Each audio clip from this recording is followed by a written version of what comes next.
Hi friends, ಸವೀಸ್ ಫುಡ್ಗೆ ಸ್ವಾಗತ.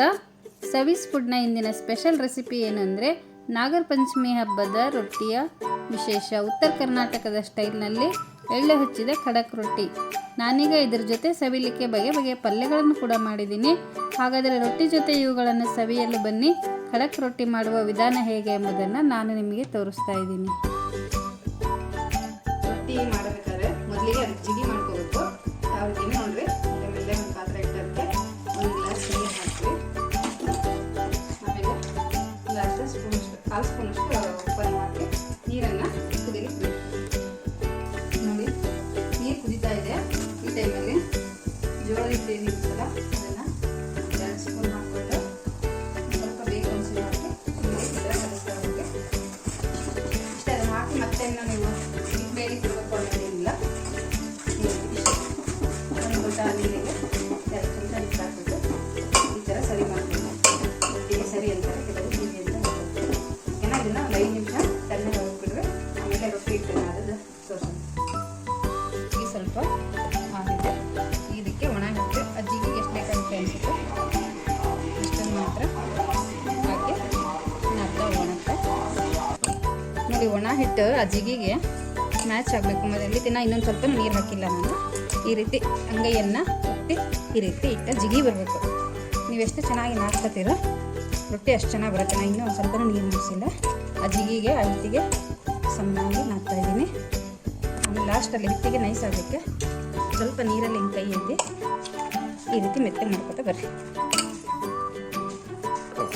ನೋಡಿರಿ, ಈ ರೀತಿ ನೈಸಾಗಿ ಮಣೆ ಮೇಲೆ ಮತ್ತೆ 2 ರಿಂದ 3 ನಿಮಿಷ ಚೆನ್ನಾಗಿ ನಾದ್ಕೊಳ್ರಿ. ಈಗ ರೊಟ್ಟಿ ಮಾಡಲಿಕ್ಕೆ ಹಿಟ್ಟು ರೆಡಿಯಾಗಿದೆ.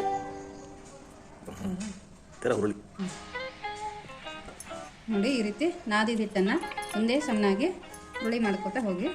ಈ ರೀತಿ ಒಂದೇ ಸೈಜಲ್ಲಿ ನೀವು 1 ಗ್ಲಾಸ್ ನೀರಲ್ಲಿ 8 ರಿಂದ 9 ರೊಟ್ಟಿ ಇಲ್ಲ 7 ರಿಂದ 8 ರೊಟ್ಟಿ 1 ಗ್ಲಾಸಲ್ಲಿ ಆಗುತ್ತೆ. ನೋಡಿ, ಮನೆಗೆ ಈ ರೀತಿ ಸ್ವಲ್ಪ ಹಿಟ್ಟು ಹಾಕ್ಕೊಂಡು ಮೇಲೆ ಈ ರೀತಿ ರೊಟ್ಟಿ ಬಡಿತಾ ಬನ್ನಿ. ಈ ರೀತಿ ರೌಂಡ್ ಮಾಡ್ತಾ ಇರಬೇಕು. ಈ ರೀತಿ ಬಡಿತಾ ಇರಬೇಕು. ನಾನು ಈ ದಿನ ನಿಮಗೆ ತೋರಿಸ್ತಾ ಇರೋದು ಎಳ್ಳು ಹಚ್ಚಿದ ರೊಟ್ಟಿ ಯಾವ ರೀತಿ ಮಾಡೋದು ಅಂತ. ಇದಕ್ಕೆ ಬಿಳಿ ಎಳ್ಳು ಅಥವಾ ಕರಿ ಎಳ್ಳು ಎರಡನ್ನೂ ಯೂಸ್ ಮಾಡ್ಬೋದು.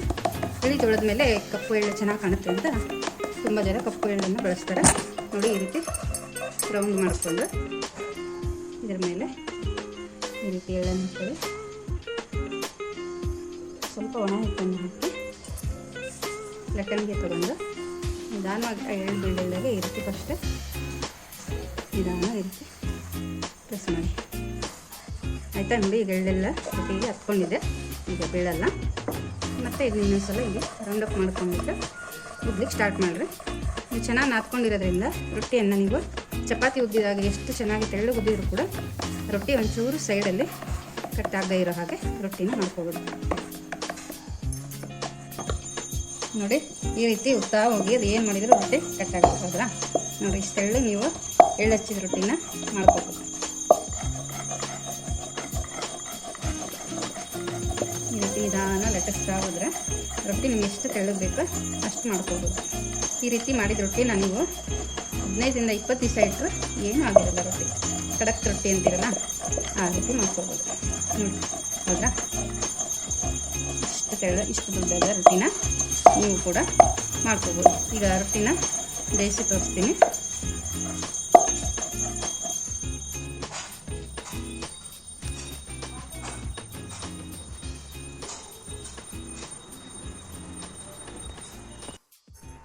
ನೋಡಿ, ಹಂಚ್ಕಾದಿದೆ. ಇದ್ರ ಮೇಲೆ ಈ ರೀತಿ ರೊಟ್ಟಿ ಹಾಕ್ಕೊಂಡು ನೀರನ್ನು ಅದ್ದಿ, ತುಂಬ ನೀರು ಇರಬಾರ್ದು ಬಟ್ಟೆಯಲ್ಲಿ, ಸ್ವಲ್ಪ ನೀರು ಹಾಕ್ಕೊಂಡು ಕೌರಿ ನೀರನ್ನು ರೊಟ್ಟಿಗೆಲ್ಲ ಹಚ್ಚಬೇಕು.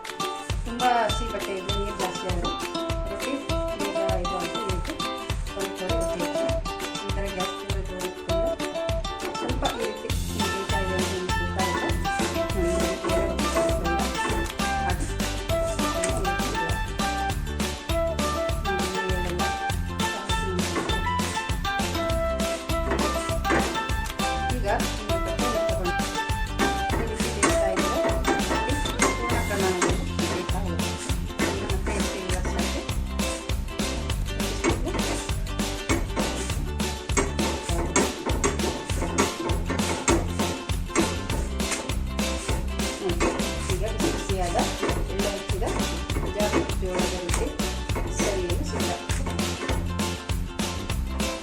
ರೊಟ್ಟಿ ಮಾಡೋದು ಹೇಗೆ ಅಂತ ನಿಮಗೆಲ್ಲ ತೋರಿಸಿದೆ ಅಲ್ವಾ. ನಾಗರ ಪಂಚಮಿಯ ರೊಟ್ಟಿ ಹಬ್ಬ ನೋಡ್ರಿ, ಎಳ್ಳಚ್ಚಿದ ರೊಟ್ಟಿನ ನೀವೆಲ್ಲ ರೆಡಿ ಮಾಡ್ಕೊಂಡಿದ್ದೀರಾ. ರೊಟ್ಟಿ ಹಬ್ಬದ ವಿಶೇಷ ಪಲ್ಯಗಳ ತಿನಿಸುಗಳು ಯಾವ ಇದ್ದಾವೆ ಅಂತ, ಏನೇನು ಮಾಡ್ಬೋದು ರೊಟ್ಟಿ ಜೊತೆಗೆ ಅಂತ ಹೇಳ್ತಾ ಬರ್ತೀನಿ ನೋಡಿ. ಅಷ್ಟು ಬೇಕಾಗಿರೋದೆ ರೊಟ್ಟಿಗೆ ಬದನೆಕಾಯಿ, ಎಣ್ಣೆಕಾಯಿ ಹೌದ್ರಾ. ಇದ್ರ ಜೊತೆಗೆ ಪುಂಡಿ ಸೊಪ್ಪು ಅಂತೀರ ನೀವು ಹೌದ್ರಾ. ಎಲ್ಲ ಥರದ ಬೇಳೆಕಾಳು ಸೊಪ್ಪುಗಳನ್ನು ಹಾಕಿ ಮಾಡ್ತಕ್ಕಂಥ ಪುಂಡಿ ಸೊಪ್ಪು, ಮಡಿಕೆ ಕಾಳು, ಕಡಲೆಕಾಳು, ಆಮೇಲೆ ಚಟ್ನಿ ಪುಡಿ, ಅದಕ್ಕೆ ರುಚಿಕರವಾದ ಮೊಸರು, ಸೈಡ್ಸ್ ಆಗಿ ಸೌತೆಕಾಯಿ, ಮೂಲಂಗಿ ಸೊಪ್ಪು ಮತ್ತು ಕಡಲೆ ಹಿಟ್ಟಿಂದ ಏನು ಮಾಡ್ತೀರಲ್ಲ ನೀವು, ಜುಣಕ ಅಂತ ಹೇಳ್ತಾರೆ ನೋಡಿ, ಆ ಐಟಮು ಕೂಡ ಮಾಡಿದೆ. ಅದಕ್ಕೆ ಮೇಲೆ ಎಲ್ಲ ಅಲಂಕಾರಕ್ಕೆ ಒಣ ಕೊಬ್ಬರಿ, ಕಸಕಸಿ, ಕೊತ್ತಂಬರಿ ಎಲ್ಲ ಹಾಕಿ ಚೆನ್ನಾಗಿ ಕಟ್ ಮಾಡಿರ್ತಕ್ಕಂಥ ಜುಣಕ ಅದು. ಇದು ಬಗೆಯ ಕಲರ್ಫುಲ್ ಚಿತ್ರಾನ್ನ ಜೊತೆಗೆ ನೋಡಿ ಮೊಸರನ್ನದ ಉಂಡೆ, ಮೊಸರು ಬುತ್ತಿ ಅಂತ ಹೇಳ್ತಾರೆ ನೋಡಿ. ಇವತ್ತಿನ ಹಬ್ಬದ ಸವಿ ಭೋಜನವನ್ನು ಸವಿಯೋಣ ಬನ್ನಿ.